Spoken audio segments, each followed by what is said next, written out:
All right, so you sent over all this stuff about Russian digital warfare, Yeah.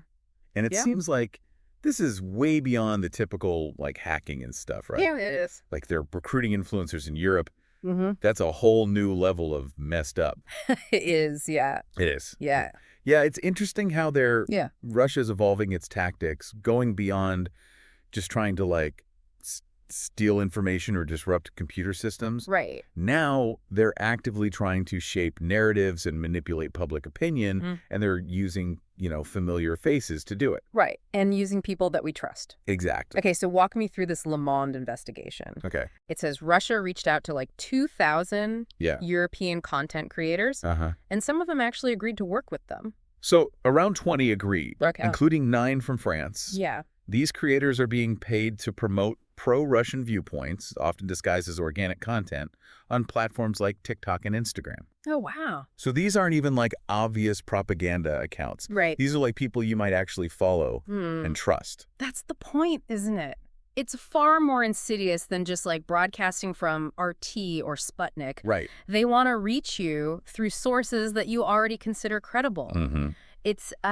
It's more like a wolf in sheep's clothing, right? Yeah, that is messed up. It is. And this isn't like some conspiracy theory, is it? No, no, no. This has been confirmed. Oh, absolutely. Okay. The French foreign minister, Jean-Noël Barrot, acknowledged this manipulation and confirmed that there are ongoing investigations Yeah. to try to stop it. Okay, so it's pretty high-level stuff. It is. And this Le Monde report said some of these videos have gone super viral. Yeah. Like millions of views. One video, which was actually filmed in the south of France, Oh, wow. got over 6 million shares. Okay. So that's a massive audience being swayed by carefully crafted propaganda, Right. and they don't even realize it. Wow. Okay, so they're reaching a ton of people. Yeah. But what are they actually trying to get people to believe? Like, what's Um, the end goal? Well, there are several objectives at play here. Okay. Obviously, they want to undermine support for Ukraine, Yeah. but they're also working to discredit democratic institutions and just sow discord in Western societies in general. So it's not just about the war in Ukraine. No, it's much bigger than that. Okay. This is about influencing elections. Okay. Like the U.S. presidential election in 2024. Yeah. They want to sway voters, they want to promote specific candidates, Wow. and they just want to generally create chaos in democratic processes. Wow. It's like they're playing 4D chess. They are... And everyone else is still struggling with checkers. Right. So how are they actually doing this? Yeah. Like, what are the tools of the trade? Well, they're using a combination of sophisticated techniques. Okay. But one that stands out is something called this doppelganger network. Doppelganger. Like evil twins. Exactly. They're fake websites that look almost identical to legitimate news sources like The Guardian, Oh, wow. Der Spiegel, even The Washington Post. Oh. They publish articles, Okay. content designed to look authentic, but push a pro-Russian narrative. So if you're just like scrolling through your news feed or something, Yeah. you might not even realize. You wouldn't even realize. Yeah. And it's not just news outlets. It's also organizations like NATO, government bodies. Oh, wow. Even the White House spokesperson. Wow. And That's scary stuff. that is terrifyingly clever, though. Yeah. Like, how do they make these fake sites Yeah. so convincing? Well, they're investing a lot of resources in mimicking the design, Right. the logos, even the writing style of these legitimate outlets. Wow. It's a technical challenge, but they've gotten really good at it. So what can you even do? Right. It seems like it'd be so easy to fall for this. It is. That's why it's so important to just be aware of these tactics. You have to pay close attention to the URL. Look for any inconsistencies and, double check the source before you share anything. So you can't just trust anything you see online anymore. No. It's a digital minefield out there. Yeah, and it's not just fake websites. They're also using cutting-edge technology like artificial intelligence to create incredibly realistic and persuasive content. AI. Like those deep fake videos I've seen. Exactly. Right. AI can be used to generate translated articles, write social media posts, even create videos that look and sound authentic. Wait, so you're telling me that some of the stuff I see online might not even be made by real people? That's the scary part. Okay. And as AI gets more sophisticated, it's Yeah. going to become even harder to distinguish real from fake. So it's like an arms race. Is. They're developing new ways to spread misinformation, Right. and we have to figure out how to detect it. Yeah, it's a constant game of cat and mouse. Okay. And it's not just about AI, they're also masters of traditional social media manipulation. Right, all those bots and trolls you hear about. Exactly. All of They use coordinated campaigns, armies of fake accounts to spread misinformation, create trending topics, Yeah. amplify certain narratives. It's a classic strategy, but it's still incredibly effective. So they're using these high-tech tactics like the AI and fake websites, Right. but then they're also using kind of these more old-school methods. It's a multi-pronged approach. Okay. And let's not forget about cyber attacks and hacking. Right. That's still a key part of their arsenal. Yeah, like trying to disrupt elections. Yeah. Or steal sensitive information. Exactly. So chaos, disrupt communications, Right. undermine trust in democratic processes. So they've got the fake news, the bots, the hacking, the AI. It's a lot to keep track of. It is. What is the West even doing to fight back against this? Well, the EU has taken some steps like banning Russian state-controlled media outlets like RT and Sputnik, but But there's got to be a but. yeah. Yeah. It's like trying to plug one hole in a dam Right. while water's gushing out everywhere else.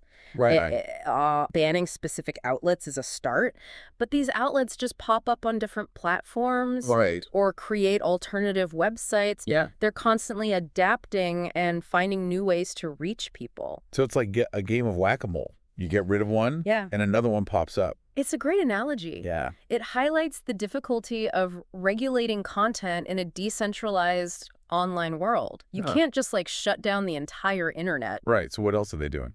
Well, the EU has launched investigations into platforms like Facebook, Instagram, and TikTok Okay. to see how they're handling this information. Right. They've also created initiatives like the European Digital Media Observatory Okay. to try to track and combat the spread of fake news. So they're trying to hold these social media companies accountable They are. and develop ways to kind of fight back against this. Right. Yeah. But is it enough? Well, that's the big question. Yeah. And the answer is probably not. Okay. The Romanian example shows just how powerful this digital warfare can be, Yeah. even when it's not the primary focus. Okay. The Romanian example, this is the one that really stood out to me Yeah. in the research you sent over. It is interesting. Russia wasn't even directly targeting Romania? Not specifically, no. Okay. But their broader efforts to just spread disinformation and so discord Yeah. had unintended consequences.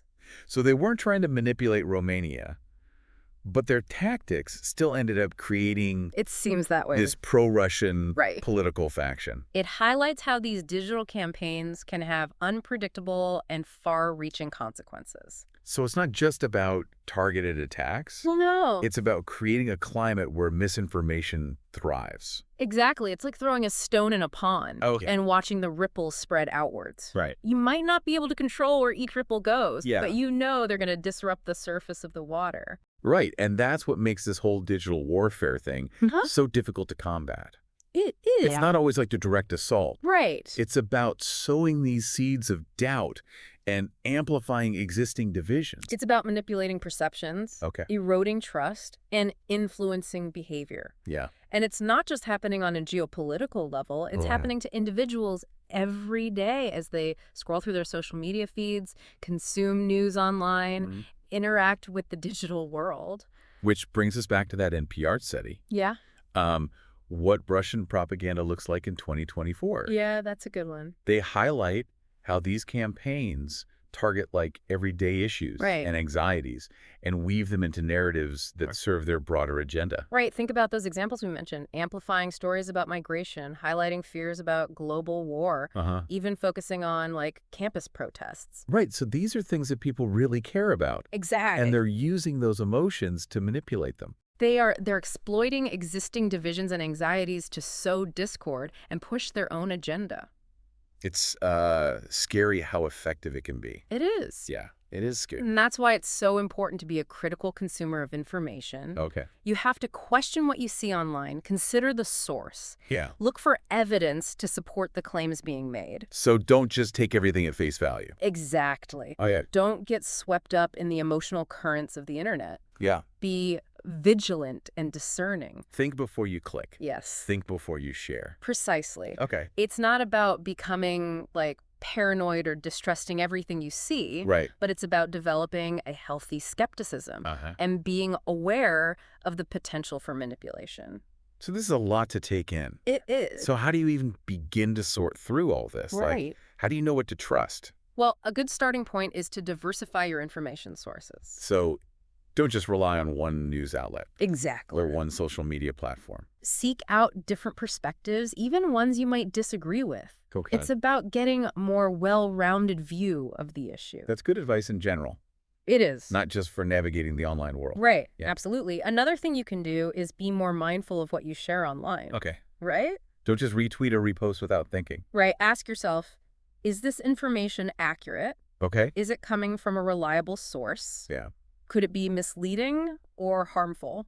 So take a moment to consider the potential impact Exactly. before you spread something. Yeah. And if you see something that seems suspicious, Yeah. don't hesitate to report it. Okay. Most social media platforms have mechanisms for reporting fake news and harmful content. So we can actually play a part in fighting back against this by being more aware Absolutely. and proactive. You absolutely can. And don't underestimate the power of conversation. Okay. Talk to your friends and family about these issues. So educate each other and raise awareness.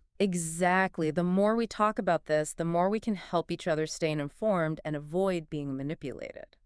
So it's not just about protecting yourself. It's about looking out for each other, too. That's a big part of it. Okay. It's about creating a culture of awareness and responsibility in our digital lives. Yeah, it's like we're all in this together. Right? We have to work together to navigate this increasingly complex digital world. I couldn't have said it better myself. So to sum all this up for our listener, Okay. we've learned that Russia is using a whole range of tactics to influence public opinion. They are. From creating fake news websites Yeah. to using AI to generate content. Hmm. And this is happening everywhere, Everywhere. not just in Europe. Right here, right now, in the digital spaces you visit every day. And it's not just about politics. No. They're targeting our emotions, our anxieties, the things we care about, Right. to manipulate us Yeah. and push their own agenda.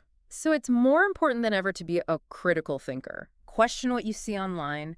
Be aware of the potential for manipulation. Because the battle for truth isn't just happening on battlefields anymore. No. It's happening in the comment section, on your social media feed, in the digital spaces you inhabit every day. And each of us has a role to play in defending the truth.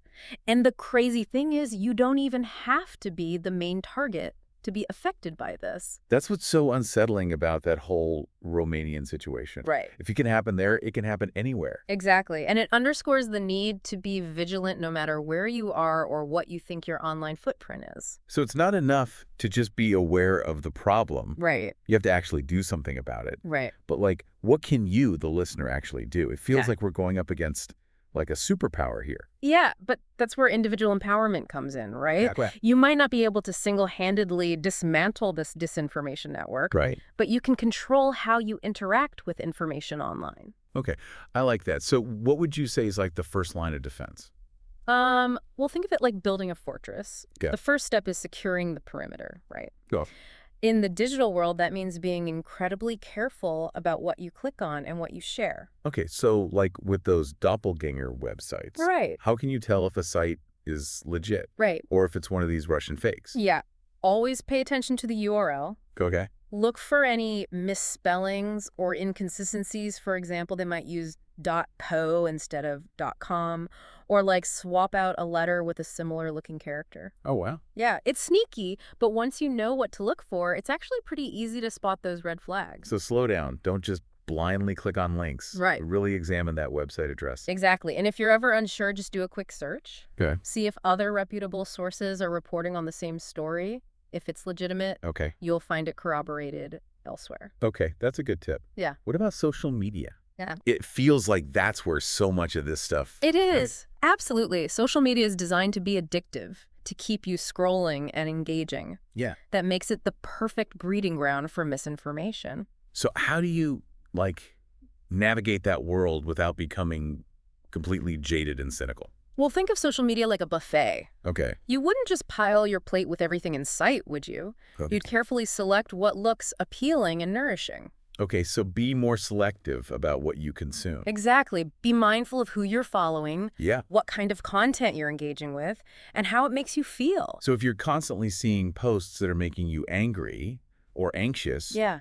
maybe it's time to reassess your feed. Absolutely. You have the power to curate your online experience. Okay. Unfollow accounts that are spreading negativity or misinformation. Seek out sources that are providing balanced and fact-checked information. And you mentioned earlier the importance of diversifying your information sources. Yes. What does that look like in practice? It means don't just rely on one news outlet Oh, or one social media platform. Challenge yourself to read articles from different perspectives, even ones that you might disagree with. so like step outside your echo chamber. Exactly. It's about getting a more well-rounded view of the issue. Okay. And remember, there are very few things in this world that are black and white. Most issues exist in shades of gray. And you're more likely to see those nuances if you're exposed to a wider range of viewpoints. You are, and it also helps you develop critical thinking skills. Okay. Right? When you're exposed to different perspectives, you have to evaluate the evidence, weigh the arguments, Yeah. form your own conclusions. It's like you're training your brain to be more discerning, Exactly. less susceptible to manipulation. You got it. And here's another tip, especially when you're encountering information online. Okay. Slow down. Slow down. Uh. Like literally read more slowly. Not necessarily, but pause before you react, before you share, Okay. before you let yourself get swept up in the emotional currents of the internet. So take a breath and think about it before you hit that retweet or share button. Exactly. Ask yourself, what is the source of this information? What is their agenda? What evidence supports their claims? So basically be your own fact checker. In a way, yes, you don't have to be an expert researcher, but you can learn to be more discerning and less gullible. Okay, and if you're unsure about something, what's like the best course of action? Don't be afraid to do a little digging. Check out fact-checking websites like Snopes or PolitiFact. Look for sources that are known for their accuracy and impartiality. So don't just take things at face value. Right, be skeptical, but don't be cynical. Okay. It's about finding that balance between healthy skepticism and trusting credible sources. Okay, so what about all this AI-generated content? Right. Feels like that's going to be even harder to detect It is. as technology advances. It's a real challenge, but there are some things you can look for. Okay. Often, AI-generated text will have a certain flatness to it. Flatness? Like, what do you mean? Yeah, it might lack the nuance, the creativity, the personality of human-written text. It might feel a bit robotic or repetitive. So pay attention to, like, the writing style. Yes, and also be aware of context. Is this source known for using AI? Are there any red flags that suggest that the content might be generated rather than written by a human? And if you're still unsure, what can you do? Well, there are actually tools and resources available to help you detect AI-generated content. Oh, really? Yes, some websites and browser extensions can analyze text and flag potential AI usage. So there are ways to fight back against this, There are. even if it feels like a losing battle sometimes. Absolutely. And remember, this is an evolving landscape. As AI technology advances, so will the tools and techniques for detecting it. Okay. It's a constant game of cat and mouse, but we can stay ahead of the curve by staying informed and adapting our strategies. Okay, so what's the takeaway for our listener today? Okay. What's the one thing you want them to remember from this deep dive? The most important thing is to remember that you are not powerless. You have agency in how you interact with information online. So you have the power to choose what you consume, what you believe, and what you share. Exactly. And the more informed and discerning you are, the less susceptible you'll be to manipulation. It's about taking back control of your digital life Yes. and becoming an active participant in shaping the online world, Right. rather than just a passive consumer of whatever information comes your way. Beautifully said. Okay, so we've talked about how to spot misinformation and protect yourself online. Right. But this feels like such a massive problem. It is. Kim, like, individual actions really make a difference. They absolutely can. Okay. Think about it like this. If everyone swept their own doorstep, Okay. the whole street would be cleaner. Right. Okay. I see the analogy. Right. So the more people who take responsibility for their own online behavior, the healthier the overall, like, digital ecosystem becomes. Exactly. And it's not just about protecting yourself. It's about protecting others, too. Think about your friends, Yep. your family, maybe your grandparents who are just starting to use Facebook. Right. they might not be as savvy about spotting these tactics. Right. They might be more likely to fall for like those clickbait headlines or share something without really even realizing it's fake. Exactly. So part of our responsibility is to help them navigate this stuff too. Absolutely. Talk to them about what you've learned. Okay. Share tips on how to spot misinformation. Encourage them to be more critical of what they see online. Okay, so it's like a ripple effect. It is. The more aware we are, the more we can spread that awareness to others. Exactly. Okay, but beyond talking to our friends and family, Right. what else can we do to kind of fight back against this? Well, we can demand more accountability from the tech companies. Okay. These platforms have a responsibility to combat misinformation and protect their users. We can hold them accountable by reporting fake accounts and harmful content. So don't just scroll past it, actually use those report features. Exactly, and speak up. Okay. Write to your elected officials, support organizations that are fighting for digital literacy and media responsibility. So we can use our voices and our votes to kind of push for change. You absolutely can. And remember, even small actions can make a difference. Yeah. Every time you choose to share accurate information, every time you challenge a misleading post, Yeah. you're contributing to a healthier online environment. It's like we're all part of this giant like digital tapestry. Yeah, And each of our actions contributes to the overall picture. that's a great way to put it. And the more we can encourage critical thinking, thoughtful dialogue, and responsible online behavior, the more vibrant and resilient that tapestry will become. So what's the big takeaway for our listener today? What's the one thing you want them to walk away with? I think the most important thing is to remember that you are not defenseless. In the age of digital warfare, your mind is the battleground. Okay. But you have the power to choose what you believe, what you share, and how you engage with the online world. It's about being informed, being vigilant, and taking responsibility for your own digital literacy. And remember, this isn't about living in fear Right. or distrusting everything you see online. Yeah. It's about empowerment. It's about reclaiming your agency in a world where information is constantly vying for your attention. Okay, so next time you're online, remember what we talked about today. Uh-huh. Think critically, question your assumptions, Right. don't be afraid to challenge misinformation, and most importantly, remember that you have the power to make a difference. Beautifully said. We all have a role to play in shaping the future of the internet, and that future depends on our ability to be informed, discerning, and engaged citizens of the digital world. Awesome. Well, you've given us a lot to think about today. Thanks for taking the time to break all of this down for us. It was my pleasure. And to you, the listener, thanks for joining us on this deep dive into the world of Russian digital warfare. Yeah, thanks for listening. We hope you found it informative, engaging, and maybe even a little bit empowering, remember. Knowledge is power. And the more you know, the better equipped you'll be to navigate the complexities of the digital age. Stay curious, stay vigilant, and keep learning.